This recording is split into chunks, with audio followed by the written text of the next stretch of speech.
Today's English on the Go lesson is, what is the difference between there, and there? It's one of the most common errors in the English language because the words all sound the same. There is a shortened version of they are. This is known as a contraction. If you swap it for they are, the sentence will still make sense. For example, they're happy is the same as they are happy. There means in that place.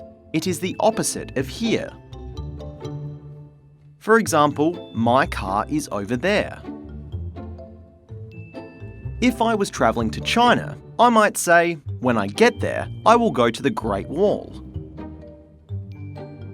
There can also be used to show something exists. There is a spider on my car. There are lots of spiders in my car. There is no way I am getting in my car because of all of the spiders.